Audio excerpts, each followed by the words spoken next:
Hei Prabowo, jangan mau kau disetir oleh Jokowi.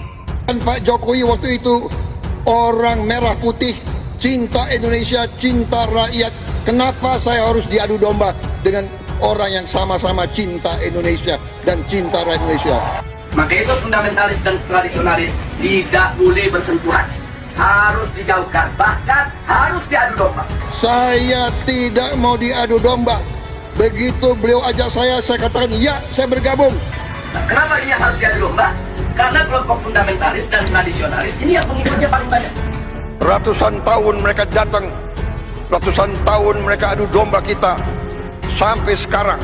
Dilakukan oleh kelompok fundamentalis harus diviralkan, harus disebarluaskan, dan harus diulang-ulang. Nah, supaya itu melekat di hati masyarakat bahwa mereka adalah orang-orang yang tidak layak untuk diberikan tempat di kita punya negeri atau di... Hati-hati, kami mencatat kelakuan-kelakuanmu satu-satu. Dan sekali lagi saya ingatkan, aparat pemerintah sangat menentukan. Penyelundupan dari luar ke dalam adalah membahayakan kedaulatan Indonesia. Kesalahan-kesalahan, bahkan kalau nggak ada kesalahan, ya buat fitnah-fitnah yang bisa diterima oleh masyarakat tentang mereka. Dan ini akan mereka lakukan terus. Jadi ini selalu yang diharapkan oleh bangsa-bangsa asing. Kekuatan-kekuatan asing yang tidak suka Indonesia kuat. Saya tahu hari ini ceramah saya lagi didengerin, di BIN didengerin, di Mabes Polri didengerin, lu dengerin. Gua nggak takut, betul saya minta kepada TNI dan Polri, berhentilah, jangan jadi jongos asing dan asing. Kita ingin sampaikan kepada pemerintah 8 poin yang luar biasa. Harap poin-poin itu segera diperhatikan. Jangan sampai nanti terjadi revolusi rakyat.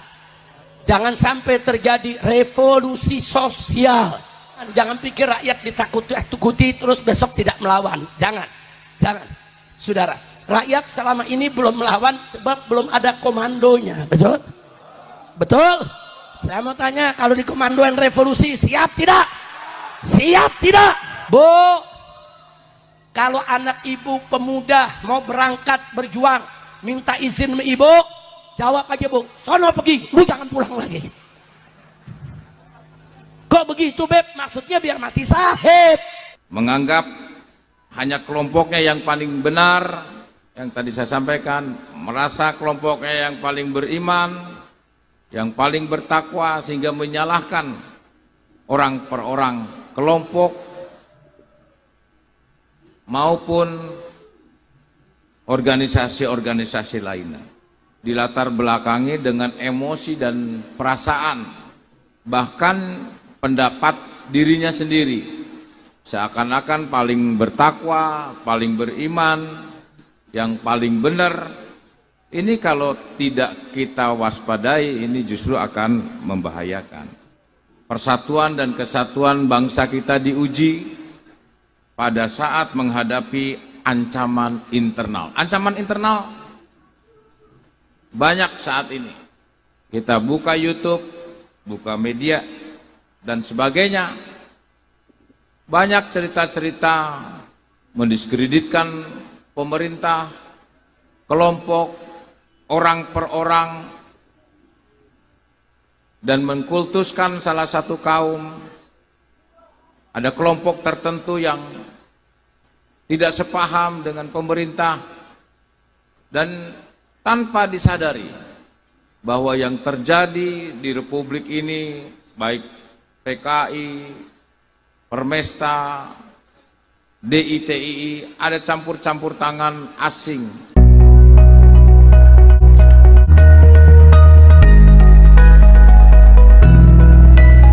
Sebagian masyarakat yang mengutuk yang namanya perpecahan menilai Habib Rizik Syihab atau HRS tak henti-hentinya mengkompori jamaahnya dengan narasi-narasi kebohongan dan provokatif yang bisa memecah belah persatuan di tengah upaya Presiden Prabowo mempersatukan semua anak bangsa dari perpecahan.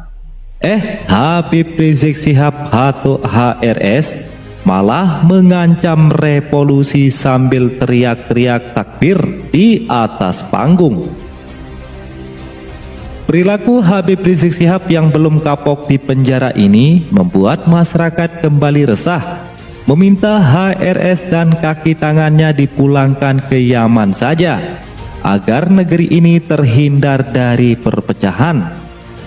Melihat fenomena ini, Presiden Prabowo mengutus penasihat Presiden bidang pertahanan nasional, yaitu Jenderal Dudung Abdurrahman, untuk menepis segala bentuk hoaks yang disebarkan oleh kelompok seperti HRSCS melalui media sosial.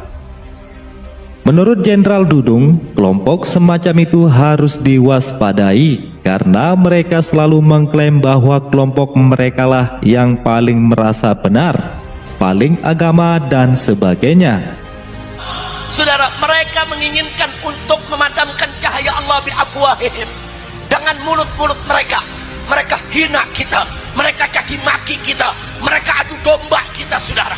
Ya, para ulama dicaci maki, habaib dicaci maki, kiai dengan kiai diadu, saudara, ulama dengan ulama diadu, tokoh dengan tokoh diadu, kemudian saudara, tokoh dengan rakyat diadu, saudara. Ya, mereka mengadu domba kita dengan mulut-mulut mereka. Hati-hati, mereka mau memadamkan cahaya perjuangan kita. Hati-hati. Siap bersatu?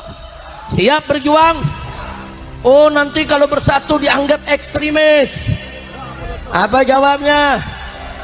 Yang kompak semua. Kurang kompak, kurang keras. Kalau dituduh ekstremis, dituduh pemberontak, dituduh teroris, dicaci maki, dihina-hina, difitnah, diintimidasi, diteror, ditangkap polisi, takbir, preman menakut-nakutin, preman datang, preman datang, preman mau ngancam, takbir. Saya mau ceramah di sini, saudara. Polisi disurati, yang nyurati para begal nasab, udah gitu pakai nama pasukan Wali Songo, emang ada Wali Songo nakut-nakutin ulama? Emang ada Wali Songo ngelarang-larang takbir akbar? Emang ada Wali Songo lawan habaib? Wali Songo nih habaib, betul? Takbir. Polisi datang ke panitia, ini ada surat keberatan Habib Rizik ceramah acara digelar.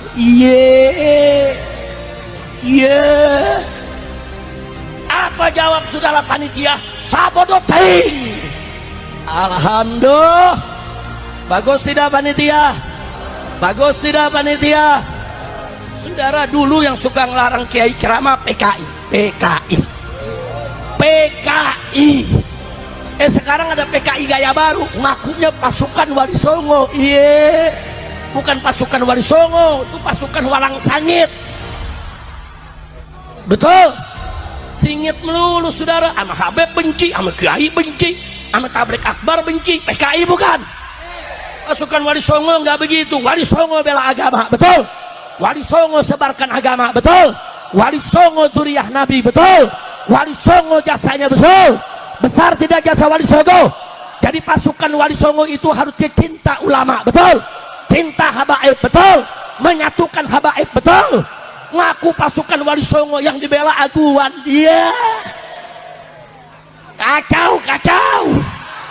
Kacau tidak? Ini namanya pasukan pembela asing.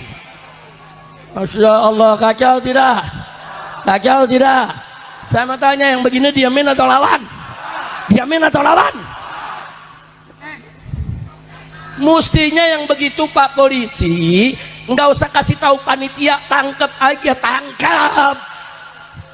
Tapi polisinya bela sono, ya susah, Kapolrinya belum diganti, betul? Pihak sono kasih tanah buat markas, ya kacau dah, kacau. Tanah lu mau diambil, polisi dapat tanah, ya lu gak dibela. Udah kacau gak? itulah Indonesia. Apa loh? Nah maka itu saya mau tanya, ini masalah kecil, masalah besar? Berbahaya tidak? Jadi pantas tidak hari ini kita istighatsah? Pantas tidak kita istighatsah? Kita istighatsah. Untuk apa? Membangkitkan semangat persatuan kita, kebersamaan kita, membangkitkan semangat agar kita jangan pernah takut melawan oligarki manapun. Betul? Takbir. 9 naga mau kurang ajar. Besok kita jadiin 9 cacing. Kita ingin sampaikan kepada pemerintah baik pusat maupun daerah, dan kita juga mau sampaikan kepada para oligarki di negeri ini, saudara, sebagaimana tadi telah dibacakan oleh Pak Marwan Batubara, 8 poin yang luar biasa. Harap poin-poin itu segera diperhatikan. Jangan sampai nanti terjadi revolusi rakyat. Jangan sampai terjadi revolusi sosial. Betul? Betul. Ya jangan pikir rakyat ditakuti terus besok tidak melawan. Jangan. Saudara, rakyat selama ini belum melawan sebab belum ada komandonya. Betul? Betul? Saya mau tanya, kalau dikomandoin revolusi siap tidak? Siap tidak? Makanya kalau lagi diundang, ayo bersatu, revolusi ikut. Setuju? Bu, kalau suaminya lagi mau berangkat, mau aksi, jangan dilarang, Bu, ya.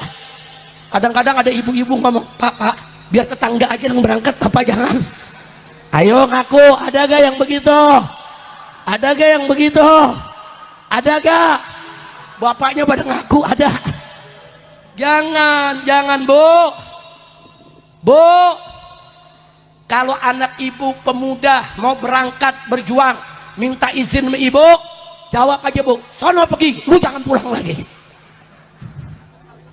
Kok begitu, Beb? Maksudnya biar mati sahib. Setuju tidak?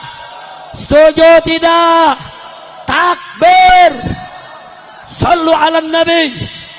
Saudara berjuang mati membela yang hak, itu syahid, saudara. Bahkan Nabi mengatakan, man qutila duna malih fahuwa syahid. Barang siapa yang mati karena mempertahankan, membela harta bendanya, dia mati syahid, saudara. Makanya kalau ada preman, ada siapa mau datang kemari intimidasi, teror, lawan.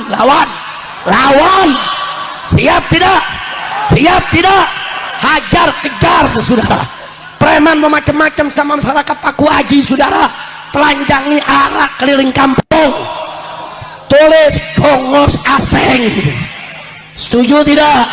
Maka itu saya minta kepada TNI dan Polri, berhentilah, jangan jadi jongos asing dan aseng. TNI dan Polri, berpihaklah kepada rakyat, belalah rakyat. TNI dari rakyat, oleh rakyat, untuk rakyat, harus menunggal dengan rakyat. Betul? Takbir. Saya tahu hari ini ceramah saya lagi didengerin, di BIN didengerin, di Mabes Polri didengerin, lu dengerin. Gua nggak takut, betul? Lu dengerin, kita mau bela umat, kita mau bela rakyat, saudara. Ini menyangkut kedaulatan negara, saudara. Betul? Pantai ditutup, kemudian kerjaan nelayan terganggu, saudara. Tanahnya mau dirampas, kurang ajar tidak? Sama gitu, sekali lagi sebelum saya akhiri, semua siap bersatu. Bahwa penyebaran agama di Indonesia dan dimanapun, penyebaran itu bisa masif, bisa menyebar dengan begitu cepat, itu bukan dilakukan oleh orang pintar, orang kaya, dan orang berkuasa. Penyebaran agama itu dilakukan secara masif, diterima di masyarakat karena disebarkan atau diberikan oleh orang-orang yang baik. Pada intinya kita mengikuti jejak Rasulullah karena akhlaknya. Di dalam Islam itu ada 3, ada syariat, ada akidah, dan ada akhlak. Yang kita ikuti dan isinya dari Al-Quran itu adalah akhlak Rasulullah sebetulnya. Rasulullah itu akhlaknya menggambarkan tentang bil bayyinati syar'iyyah gitu loh. Lah tidak ada nasab itu sabit bil ijma' itu tidak ada, Ustaz. Dalam nasab tidak ada. Ya mungkin maksudnya begini tuh Gus. Mungkin maksudnya karena sudah sabit bisuhra wal istifadhah, sabit dengan semua kaifiyah penetapan ilmu nasab, makanya ulama itu sudah ijma'nya pada penetapannya itu sudah benar gitu. Oke. Sekarang gini, kalau mau kita diskusikan ya, berarti sabit bil ijma' itu maksudnya yang mana? Suhra istifadhah atau ruk'atus sahihah atau ikrar atau bayan syar'iyyah, yang mana itu? Yang kita mau diskusikan dulu. Kalau melihat dari sudah ijma'nya ulama, kalau dalam kasusnya nasabah alawi ini mungkin lebih tepatnya ke suhra wal istifadhahnya ya. Oke. Sekarang jadi begini. Belum Gus. Karena ini kan kita yang masalahkan ijma'nya dulu kan ya. Jadi ijma' ini, kesepakatan ini kita kira-kira diterima enggak sebagai ijma' menurut ilmu fikih? Loh, kok menurut ilmu fikih? Ini kita bahas nasab loh. Ya kan karena kan nasab itu kan termasuk ilmu fikih, Gus. Oh enggak ada keterangan seperti itu. Bahkan di dalam kitab Muqaddimat fi ilmin nasab itu dijelaskan, Ustaz, likulli ilmin masadiruhu wa maraji'uhu. Tiap-tiap ilmu itu punya sumber rujukan dan referensi masing-masing. Punya sumber gitu loh. Nah, kemudian fala yu'khadhu hadzal ilmu illa min masadirihi wa maraji'ihi. Maka jangan mengambil kefahaman ilmu ini kecuali dari sumber referensi rujukan al-mu'tamadah, yang mu'tamad di bidang ilmu itu. Nah, makanya kerancuannya teman-teman itu, ya kan, dia tidak mengambil rujukan dari kitab-kitab nasab, tapi dia mengambil rujukan dari kitab-kitab lain gitu loh. Itu tidak bisa, Ustaz. Makanya akhirnya kan mereka mengatakan ijma', padahal ijma' itu istilah yang dimiliki oleh ilmu fikih, bukan oleh ilmu nasab. Iya. Gitu loh. Begitu, Ustaz. Coba sampai ya, makanya kitab Muqaddimat fi ilmin nasab itu pada halaman ke-84 apa 85 gitu ya. Itu ada kaidahnya itu, likulli ilmin masadiruhu wa maraji'uhu. Tiap-tiap ilmu itu punya sumber referensi dan rujukan masing-masing. Gitu loh. Nah, kalau ilmu fikih membahas nasab itu terbatas, Ustaz. Yang dibahas itu adalah nasabun qorib, nasab yang dekat antara anak dengan bapak, antara keponakan dengan paman bibi dari ibu, paman bibi dari bapaknya, kakek nenek dari bapaknya, kakek nenek dari ibunya, kemudian sepupunya. Itu nasabun qorib yang dibahas fikih karena berkaitan dengan apa? Dengan mahram, berkaitan dengan hak waris, berkaitan dengan perwalian, berkaitan dengan apa? Dengan batal dan tidaknya ketika bersentuhan. Itu yang dibahas fikih. Tapi fikih tidak membahas tentang keabsahan sebuah nasab gitu loh. Iya, makanya saya itu kalau ada yang mengatakan, saya kemarin sempat baca, sempat saya catat. Saat itu kan kemarin saya memang ke rumah orang tua kan, itu memang saya itu pengen diskusikan itu sama jenengan, dan saya catat, oh memang bagian ilmu nasab itu bagian dari ilmu fikih karena di situ banyak hal-hal. Nggak ada satupun ulama yang mengatakan bahwasanya ilmu nasab itu adalah bagian dari ilmu fikih. Itu nggak ada ulama mengatakan begitu. Tapi kalau ulama mengatakan begini, ilmu nasab itu adalah bagian dari ilmu sejarah, itu benar. Tapi kalau ilmu nasab itu bagian dari ilmu fikih, tidak itu, Ustaz, gitu loh.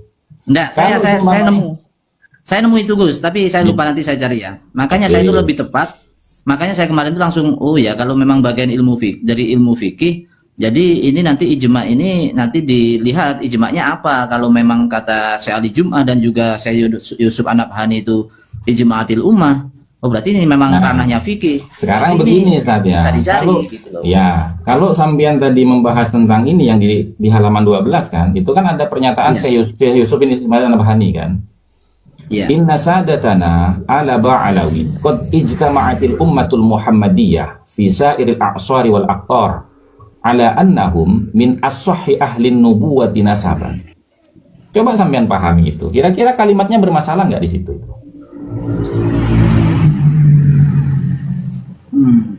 Nah, sekarang Inna begini ya. sadatana Ali Ba'alawi qad istama'atil ummatu Muhammadiyatu fi sa'iril aqsar wal aqtar ala annahum min ashahi ahli baitin nubuwati nasaban. Nah, nih permasalahannya ini Ustaz ya. Satu, permasalahannya ya. Syekh Yusuf bin Ismail An-Nabhani ini adalah seorang ulama yang hidup di abad ke-13 kan? Ya, abad Oke. 13. Nah, sekarang sampean tracking tuh kitabnya Ba'alawi ya, yang berjudul Al-Istizadah min Akhbaris Sadah, karya daripada Habib Ali bin Muhsin As-Segaf.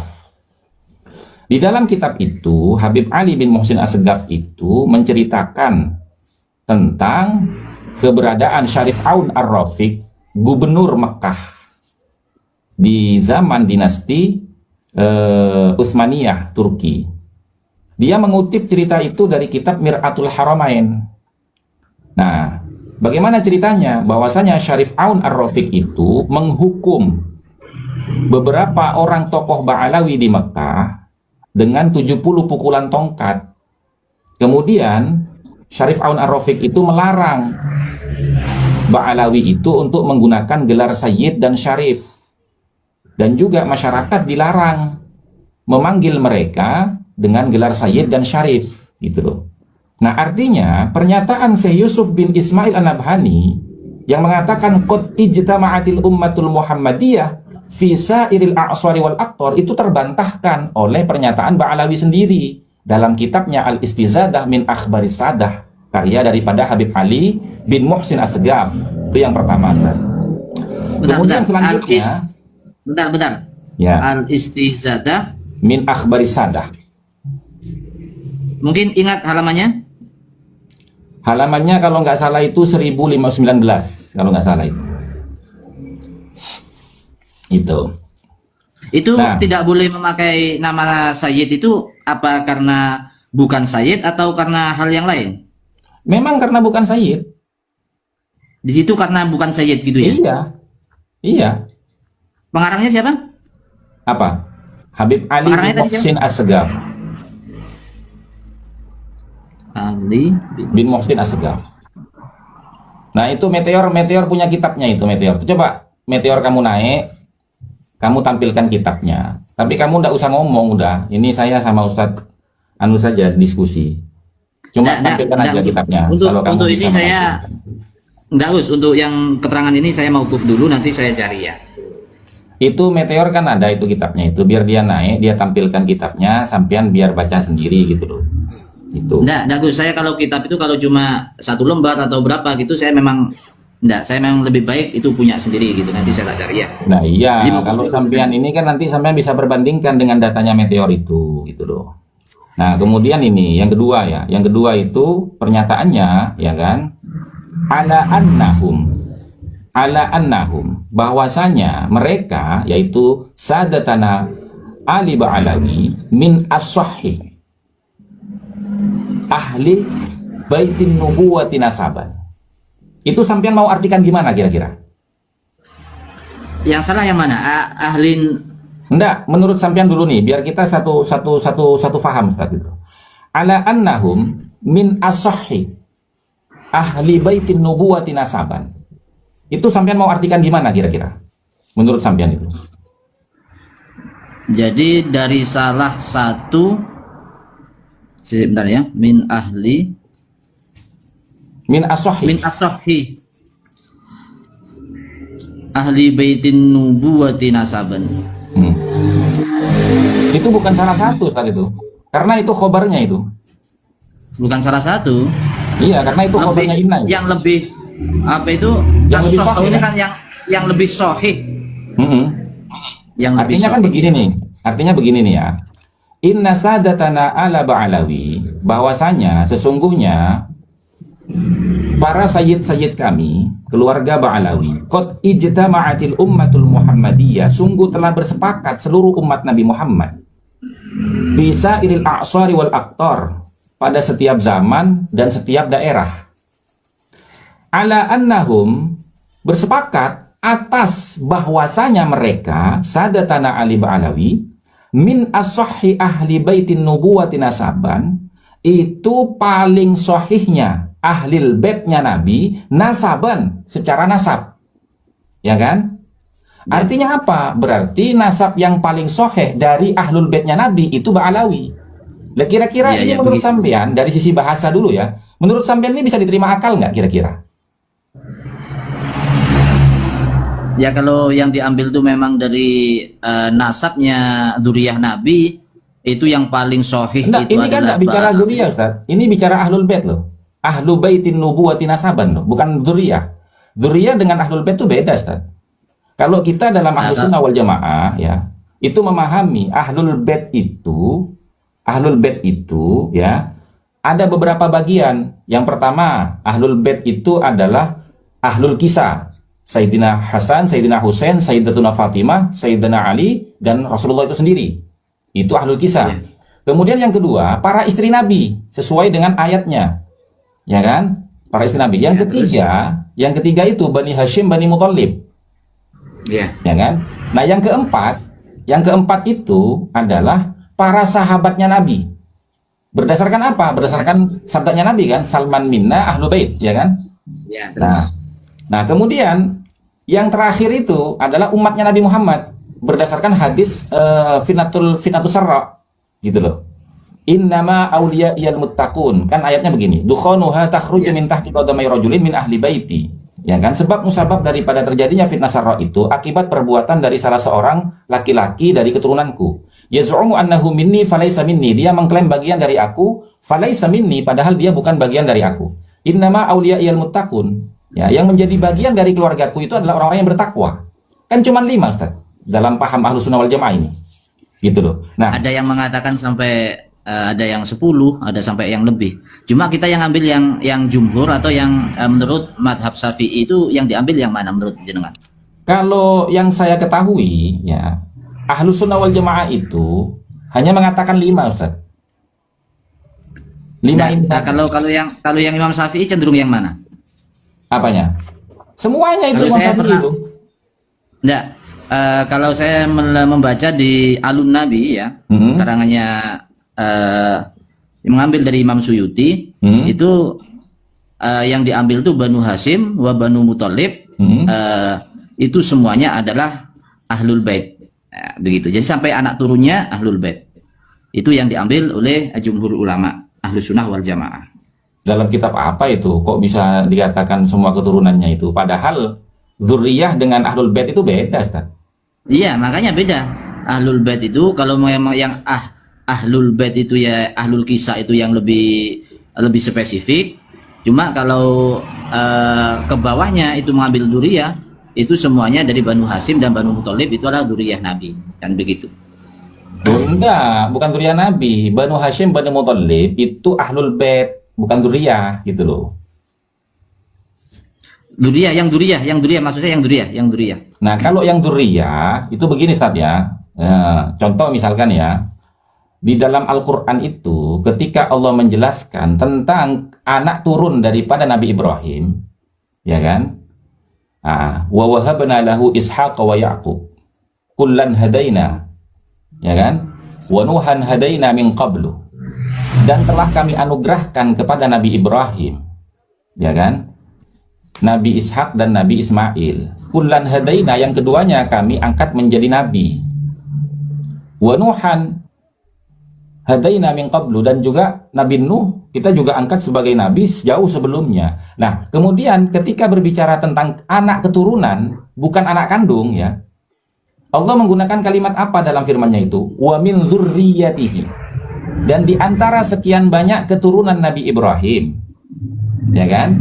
Nah, sampai kepada wa Zakaria, wa Yahya, wa Isa, wa Ilyas, itu semuanya keturunan. Karena apa? Karena nggak hidup sezaman dengan Nabi, gitu loh. Nggak hidup sezaman dengan Nabi Ibrahim, gitu loh. Makanya jumhur ulama itu mengatakan bahwasanya ahlul bait itu ya ahlul kisah, para istrinya Nabi, dan Bani Hashim, Bani Muthalib, gitu loh. Dari kalangan Bani Hashim, Bani Muthalib seperti misalkan Sayyidina Hamzah, Sayyidina Aqil, itu juga termasuk ahlul baitnya Nabi, gitu loh. Itu. Nah, sementara yang terjadi di pernyataan ini ya kan, dia mengatakan ala annahum min as-sahih ahli baitin nubuwati nasaban, gitu loh. Berarti di sini itu artinya adalah Ba'alawi ini telah disepakati oleh seluruh umat Nabi Muhammad sepanjang zaman dan di setiap wilayah bahwasanya mereka itu paling sahihnya keluarga Nabi dari sisi nasabnya. Padahal kalau dalam ilmu nasab ya tidak ada istilah ahlul bait, Ustaz. Yang ada itu dzurriyyah. Sampean baca ada kitab-kitab nasab itu semuanya menyebutkan dzurriyyah untuk membedakan mana Assalamualaikum warahmatullahi wabarakatuh. Para sahabat, berjumpa kembali dengan saya admin dari channel ini. Para sahabat, dalam kesempatan tadi kita baru saja menyaksikan beberapa cuplikan potongan video di mana video-video itu mengenai pembahasan mengenai para Habib Ba'alawi dan kelompoknya beserta tesis dari Kiai Haji Madudin Usman Al-Bantani. Di sini saya ingin memberikan disclaimer atau penjelasan bahwasanya kita di sini hanya berniat untuk menjelaskan secara lurus, yakni kita membahas di mana di sini kita tidak mencari pembenaran dan kesalahan, melainkan kita jadikan perbedaan kita ini sebagai suatu bentuk diskusi antar kelompok. Jadi meskipun saya merupakan maksud saya pendukung dari Kiai Haji Madudin Usman Al-Bantani dan para sahabat mungkin di sana merupakan pendukung para Habib Ba'alawi, tidak masalah. Itu bukan berarti menjadi suatu perpecahan di antara kita, melainkan kita buat perbedaan ini menjadi salah satu bentuk sebagai salah satu bentuk yang saling menguatkan dan saling berdiskusi secara hati bersih. Maksud saya tidak ada dorongan untuk saling mencela ataupun menjatuhkan kelompok masing-masing. Mari kita menjadikan perbedaan ini menjadi senantiasa perbedaan yang selalu damai.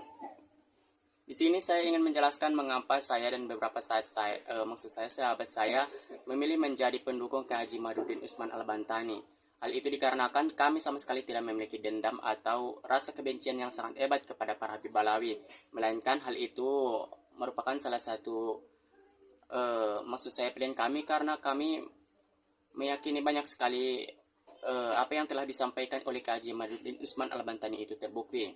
Jadi di mana tesis-tesis Kiai Imad ini bukan hanya sembarangan yang beliau ucapkan, melainkan banyak sekali bukti-bukti akurat yang telah disampaikan oleh Kiai Haji Madudin Usman Al-Bantani, sehingga kita bisa menyimpulkan bahwa apa yang telah beliau sampaikan itu benar.